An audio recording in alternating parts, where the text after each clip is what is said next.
बहुत आदर के साथ निवेदन करूंगा सम्मानीय श्री श्रीनिवासन जैन साहब से आज के इस कार्यक्रम को संबोधित करने के लिए। सम्मानीय श्री श्रीनिवासन जैन साहब। नमस्कार राजीव जी और आप सब जो यहाँ पर जुड़े।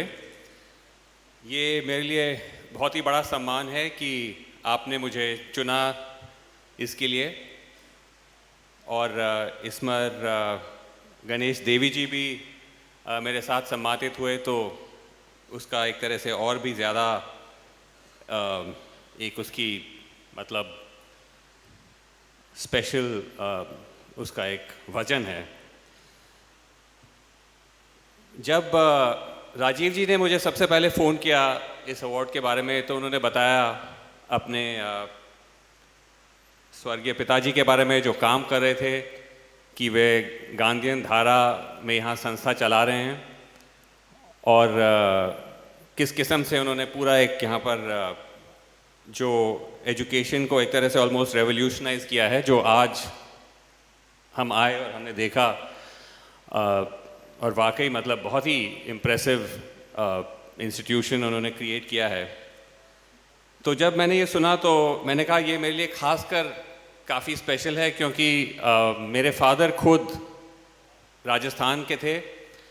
बहादुरगढ़ करके एक गांव है अलवर ज़िले में, वहाँ उनकी पैदाइशी है, और वे भी गांधीयन धारा में अपनी पूरी ज़िंदगी काम करते रहे। तो उस किस्म का जब कनेक्शन होता है और वहाँ से जब इस किस्म का अवार्ड आता है, तो वो और भी ज़्यादा मेरे लिए महत्वपूर्ण है।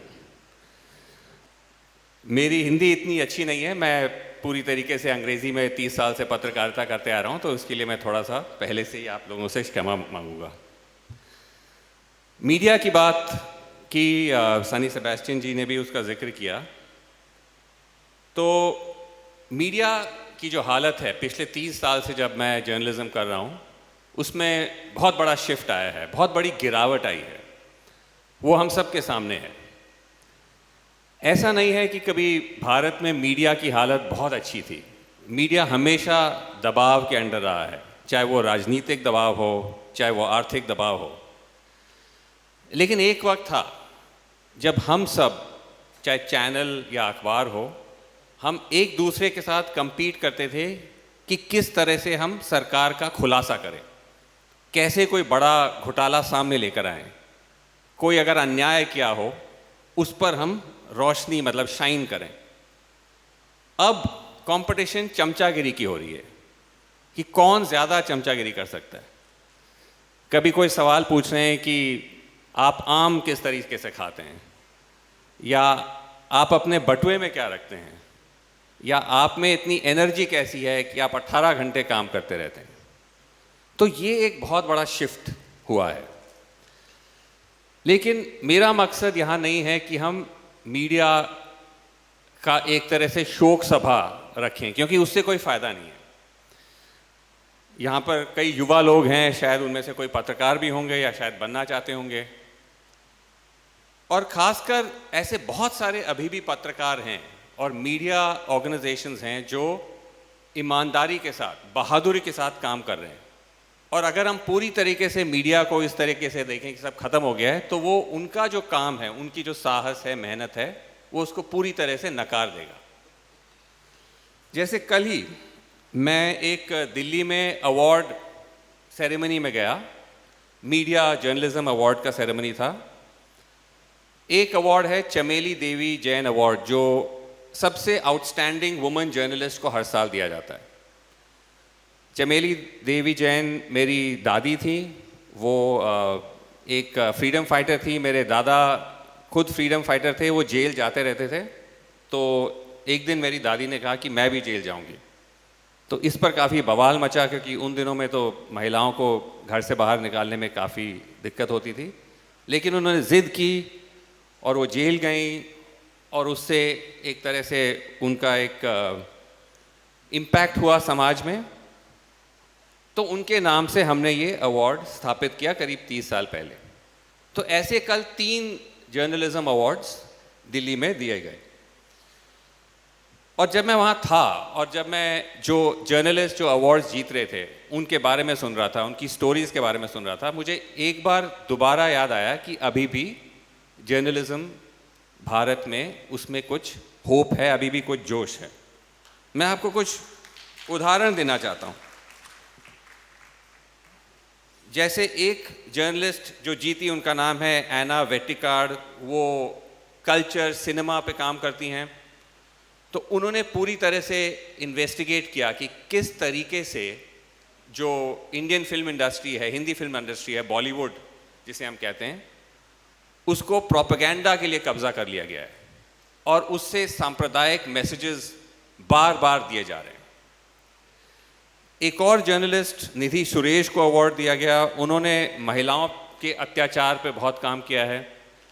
आप सब लोगों को शायद याद होगा कि केरला में एक बहुत फेमस रेप केस हुआ था। एक आर्क बिशप फ्रांसिस मुलक्कल पे एक आरोप लगाया था एक नन ने। तो निधि ने जाके उस नन की पूरी कहानी सामने रखी। करीब 2 साल काम करना पड़ा क्योंकि उस नन ने अभी तक किसी पत्रकार से बात नहीं किया था। तो एक वो एग्जाम्पल था। एक और जर्नलिस्ट जिसको अवार्ड मिला कल, सुकन्या शांता करके नाम है। तो उन्होंने NIA जो नेशनल इन्वेस्टिगेटिंग एजेंसी है, जो टेररिज्म को इन्वेस्टिगेट करती है, उस पे एक बहुत बड़ा डीप डाइव इन्वेस्टिगेशन किया। NIA का दावा है कि उनका 100% कन्विक्शन रेट है, मतलब सारे केसेस कन्विक्ट हो जाते हैं। तो सुकन्या ने करीब 600 NIA केसेस को इन्वेस्टिगेट करके दिखाया कि जिस तरह से जो आरोपी हैं उन पर दबाव बनाकर उनसे दोषी होने का प्ली, जिसे गिल्टी प्ली कहते हैं, वो निकाला जाता है। और ये है हकीकत 100% कन्विक्शन की। तो ये सब, जैसे मैंने कहा, ये सब जब मैं बैठा था वहाँ सुन रहा था, मुझे लगा कि अभी भी टाइगर जिंदा है, जर्नलिज्म का टाइगर। और सिर्फ ये लोग ही नहीं, बहुत सारे ऐसे लोग हैं, यूट्यूब पर हैं, आप सब लोग शायद फॉलो भी करते होंगे, अलग अलग तरीके से जर्नलिज्म का जो आग है उसको जलाए के रखे हुए हैं। लेकिन ऐसी स्टोरीज करने के लिए जर्नलिस्ट अपने मालिक, अपने प्रोप्राइटर्स, अपने एडिटर्स पे डिपेंड करते हैं, क्योंकि ये एडिटर्स और मालिक एक तरह से कवच बनते हैं कि जब दबाव आता है, जब सरकार से फ़ोन आते हैं, धमकी आते हैं, रेड होते हैं, तो वो सारा प्रेशर वो अब्जॉर्ब करते हैं और वो जर्नलिस्ट को उससे बचाते हैं। आज की डेट में जर्नलिस्ट का सबसे बड़ा डर क्या है कि उनका एडिटर या बॉस उनको फ़ोन करके कहेगा कि भाई आप ये स्टोरी ड्रॉप कर दो, या उसमें से जो सब मेन जो सरकार को तंग करने वाली चीज़ है वो हटा दो, या कभी कभी खुद जर्नलिस्ट ही ड्रॉप हो जाते हैं, नौकरियां चली जाती हैं। तो ऐसे मालिकों की अगर ज़रूरत बढ़ती जाती है, अगर ऐसे रहते, तो फिर इस किस्म का करेजियस जर्नलिज्म किया जा सकता है। एक चीज़ लेकिन जैसे मैंने कल नोटिस किया कि जो सारे लोग थे अवार्ड विनर्स, अलग अलग देश के हिस्से से आ रहे हैं, अलग अलग स्टोरीज कर रहे हैं, लेकिन उनमें एक कॉमन चीज़ थी कि वो सब डिजिटल मीडिया, इंडिपेंडेंट मीडिया के जर्नलिस्ट थे। मेन स्ट्रीम में से कोई भी नहीं था। ये बहुत बड़ा शिफ्ट है।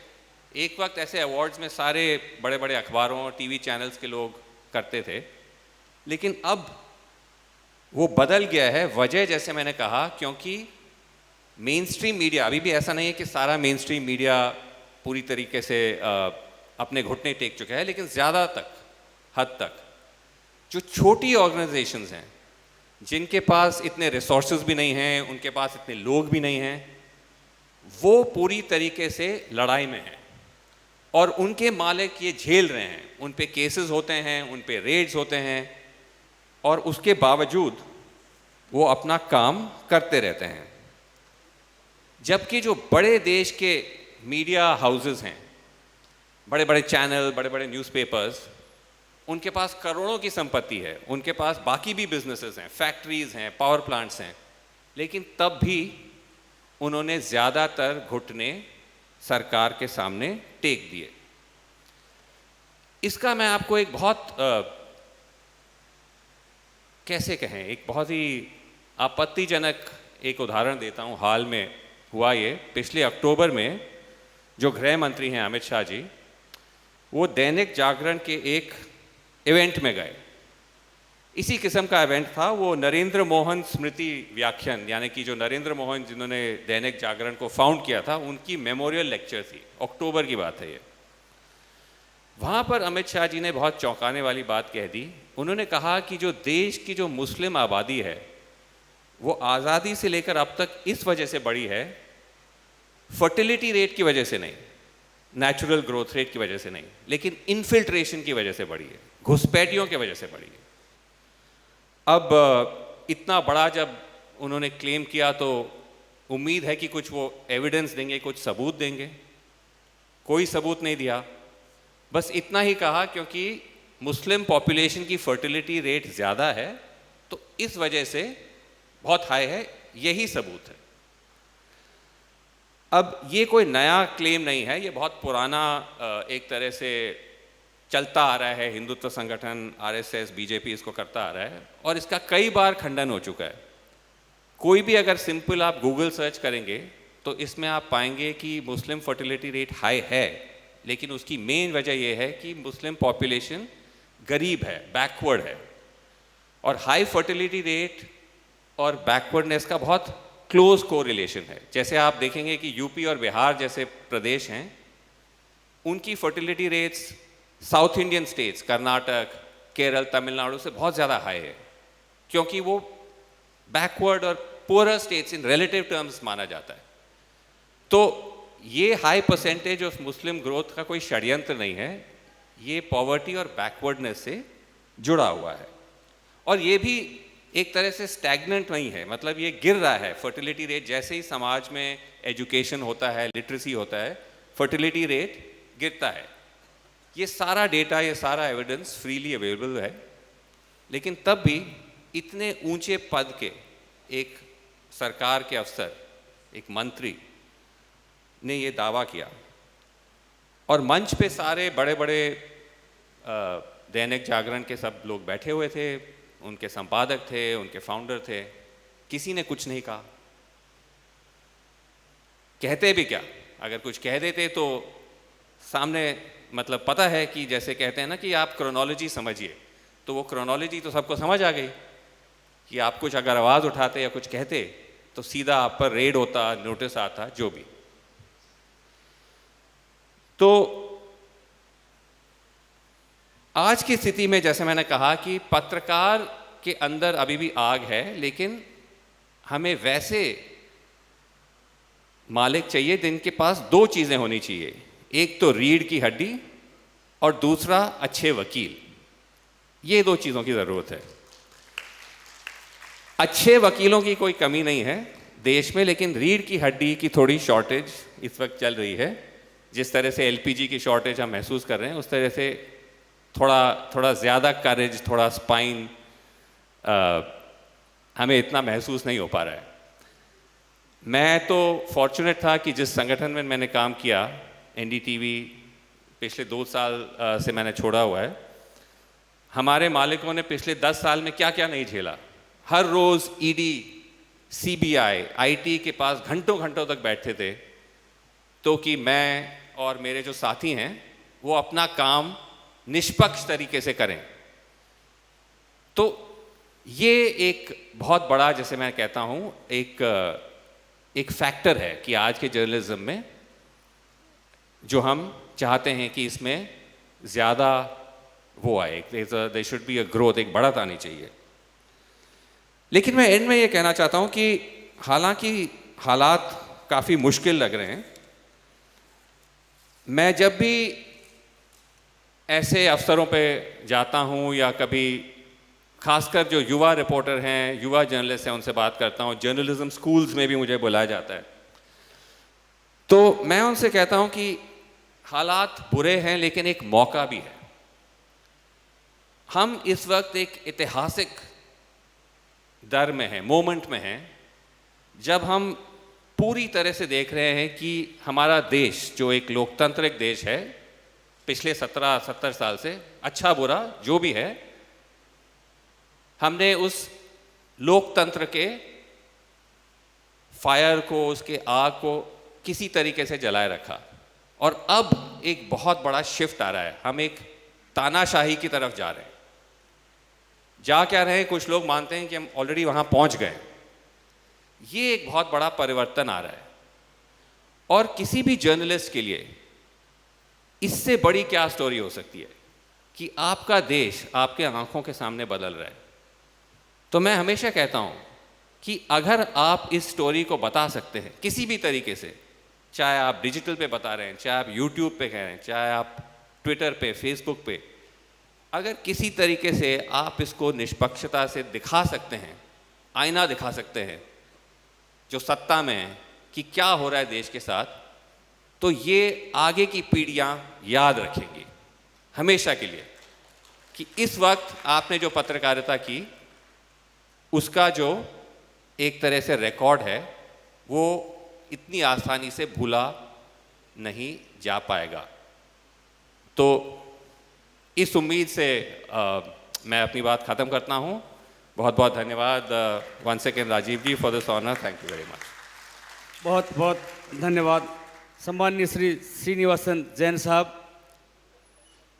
आप के विचारों ने पत्रकारिता के क्षेत्र में किस रूप में कार्य हो रहा है, कैसे होना चाहिए, लोकतंत्र का ये चौथा स्तंभ कैसे मजबूती के साथ खड़ा रह सकता है, आपने गहन चिंतन प्रस्तुत किया। और निश्चित रूप से यहाँ उपस्थित रतनगढ़ के प्रबुद्धजनों को एक चिंतन दिया है, एक दिशा दी है सोचने के लिए। अभी अभी जैसा राजीव जी ने मुझे संकेत भी किया कि आज जिन दो महान विभूतियों का हम सम्मान कर रहे हैं, ये दोनों महान विभूतियां भी इस रूप में किसी भी सत्ता के दबाव में या किसी भी प्रलोभन के रूप में दबी नहीं है, निडरता के साथ आगे बढ़ रहे हैं और अपनी बात बड़ी मुस्तैदी के साथ पब्लिक के सामने रखते हैं, समाज के सामने रखते हैं, सत्ता के सामने रखते हैं। और ये हमारा सौभाग्य है कि आज जिन दो महान विभूतियों का हम सम्मान कर रहे हैं, आप दोनों ही इस क्षेत्र के महारथी हैं।